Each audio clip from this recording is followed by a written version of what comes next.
আপনারা সবাই কম বেশি জানেন, অনেকে জানেন না, সেটা হচ্ছে আমি কিন্তু ফুটবলে ব্রাজিলের একজন সমর্থক। আর আজকে ব্রাজিল নিয়ে বা এই বিশ্বকাপে ব্রাজিল নিয়ে কোনো কথা বলবো না, যদিও জানি না নিজেকে ধরে রাখতে পারবো কিনা, হয়তো কোনো সময় বলে ফেলতেও পারি, তবে চেষ্টা করব না বলার। তবে অন্যান্য দলগুলো নিয়ে, অন্যান্য খেলাগুলো নিয়ে, অন্যান্য স্কোর গুলো নিয়ে একটু কথা বলবো। যেমন আজকে রাত্রে 11টার সময় খেলা আছে শক্তিশালী জার্মানি এবং নবাগত একটি দল, একটি স্বায়ত্তশাসিত দেশ, খুব সম্ভবত কুরাসাও। তারা প্রথমবারের মতো বিশ্বকাপে চান্স পেয়েছে। তাদের মাত্র জনসংখ্যা 1.5 লক্ষ থেকে 2 কি 2.5 লক্ষ মতো, এরকম জনসংখ্যা তাদের। তারপরেও তারা কিন্তু এই বিশ্বকাপে খেলছে, অর্থাৎ এই বিশ্বকাপে খেলার মর্যাদা তারা অর্জন করেছে।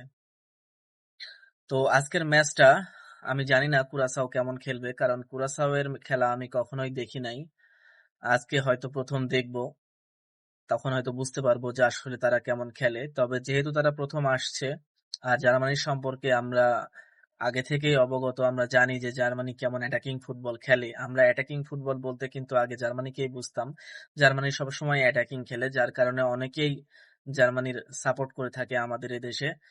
ব্রাজিল আর্জেন্টিনার পরে আমার মনে হয় জার্মানির সমর্থকই বেশি বাংলাদেশে।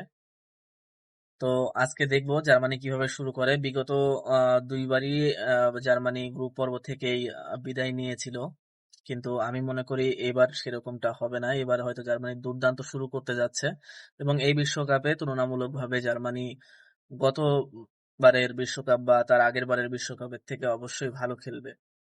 তো আমি স্কোর লাইন একটা প্রেডিক্ট করেছি, যে আমার মনে হয় যে এই স্কোর লাইনটা আজকে হতে পারে, ভুলও হতে পারে। আপনারা কমেন্টের মাধ্যমে জানাবেন, আপনারাও প্রেডিক্ট করবেন। সেটা হচ্ছে আমার ধারণা আজকে জার্মানি 4 গোল দিবে এবং কুরাসাও নীল, অর্থাৎ কুরাসাও কোনো গোল করতে পারবে না আজকে। প্রথম দল হিসেবে, প্রথম ম্যাচ হিসেবে বিশ্বকাপের, তারা আমার মনে হয় খালি হাতেই ফিরবে আজকে। আমার ধারণা, এটা ব্যক্তিগত ধারণা, আমি যদিও কখনো কুরাসাও খেলা দেখিনি, যেটা আগেই বললাম। তবে আমার মনে হয় জার্মানি আজকে 4টা গোল দিবে, অর্থাৎ একালি। আর বিপরীতে কুরাসাও কোনো গোল করতে পারবে না। তো আপনারা যদি কেউ কুরাসাওয়ের খেলা দেখে থাকেন, তাহলে অবশ্যই কমেন্টের মাধ্যমে জানাবেন যে তারা কেমন খেলে, তাদের খেলার ধরন কেমন। আর আপনাদের স্কোর লাইন কি প্রেডিক্ট করছেন আপনারা, কয়টা গোল হতে পারে, সেটাও অবশ্যই জানিয়ে যাবেন কমেন্টের মাধ্যমে। আর এখন থেকে প্রতিটি হাই ভোল্টেজ ম্যাচে তো অবশ্যই, পাশাপাশি অন্যান্য ম্যাচগুলোতেও একটি করে ভিডিও দেওয়ার চেষ্টা করব।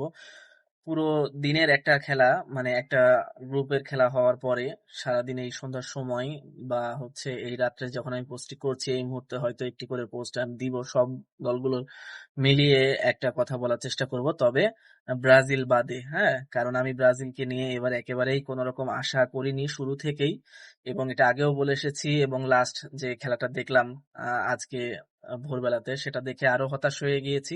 তাই ব্রাজিল নিয়ে কোনো প্রত্যাশা ছিল না, এখন আরো একেবারে কোনো প্রত্যাশা নেই। যে কারণে ব্রাজিল আমার পছন্দের দল হওয়া সত্ত্বেও, আমি সমর্থক হওয়া সত্ত্বেও, আমি এই বিশ্বকাপে ব্রাজিল নিয়ে কোনো কথা বলার চেষ্টা করব না।